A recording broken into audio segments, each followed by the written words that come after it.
Bushland admits it's the polka that keeps his radio station financially alive. If polka is bringing in the money, why doesn't he play it more often? We should. But probably because this radio station is my hobby. It's fun. And I like the regular music better than I like the polka music, okay? The regular music Bushland refers to consists of several stacks of aging albums against the wall. His music collection is not as sophisticated as the ones at the bigger, newer radio stations, but it serves the purpose. Setting aside research and formulas, Bushland simply marks no next to the songs he doesn't want played. His kind of music gives listeners a little less Led Zeppelin and a little more Lawrence Welk. There is nothing for the older person to listen to. That's easy, doesn't drive you nuts. We're it. Quite a guy. Yeah. Well, tomorrow, the evolution of local radio, just how is it changing? Okay, one man's voice who's heard on a lot of local radio stations is our weather guy. Well, I'll tell you, I used to listen to that polka music all the time when I was a kid. In part 3 of our series, we'll explore the evolution of local radio as we find out what's hot and what's not on the dial. 836-0041 is the party line telephone number, and you are invited to call. And talk shows have been around for a long time. Peter Murphy has been hosting his call-in talk show in Eau Claire for more than 25 years. He says the appetite for talk has fluctuated, and right now, the audience is hungry for it. I think the talk has come back. On our station, for example, the party line, Bruce Williams, the NBC's nighttime TalkNet shows are all very popular. They show strongly in the ratings. Murphy says the kind of talk we hear today is different from that of days gone by. 15 years ago, maybe even back further than that, the rage then was to be tough and nasty, and it was all entertainment, and a lot of it was put on. Hosts were rude.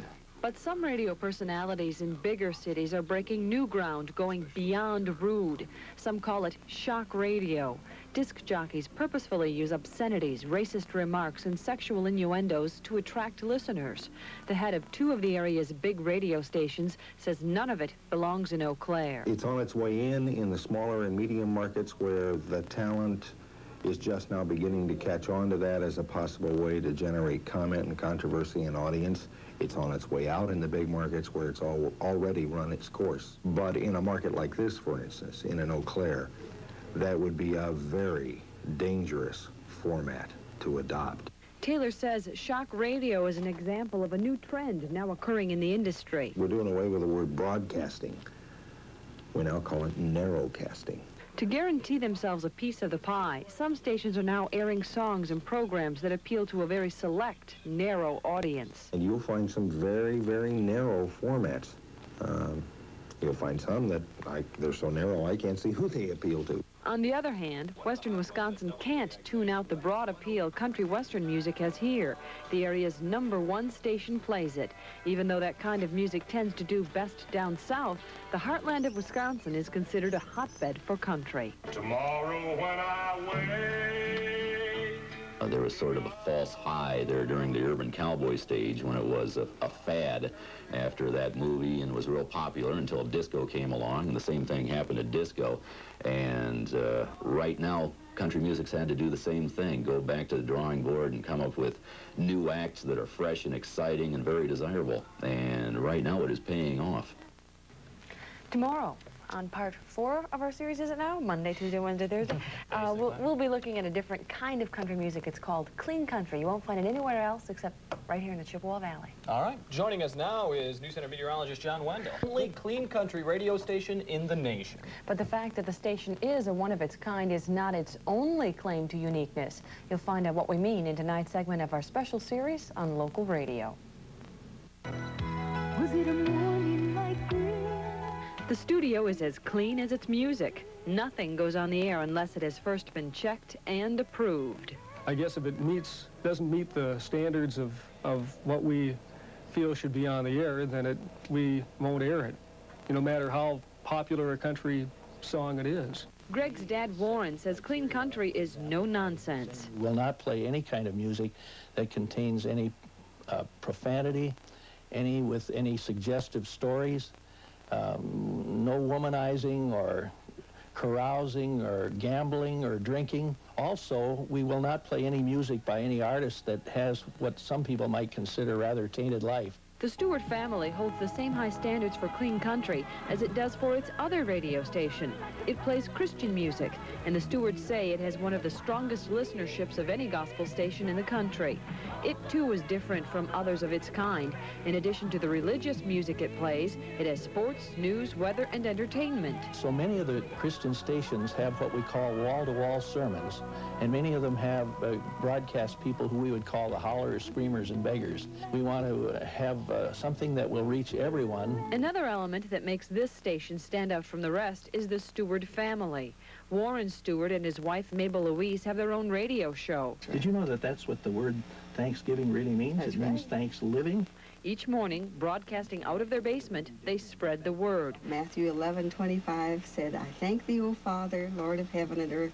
When they are not on the air, they are either on the phone or in the family room counseling troubled listeners. They come from as far as 100 miles away. Many are by telephone, but we're dealing with incest and drugs, runaway children, the retarded, and attempted suicide. The two have been counseling for 38 years now. Every day they bring a new message to those who listen and a new hope to those in need. Shall we say bye-bye now? Yeah, let's say God bless you and Bye-bye goodbye. now. Quite a remarkable couple. Well, tomorrow, of course, is the conclusion, a look at the future of local radio. All right, and joining us now is News Center meteorologist John Wendell. Radio could be numbered. First, TV challenged radio's domain back in the 1950s. Well, now it's MTV, VCRs, home satellites, and even more. Well, tonight in our conclusion of our series, we'll explore ways local radio is fine-tuning for the future. It keeps you running. Yeah, it keeps you running. Super sophisticated technology is keeping radio on the run.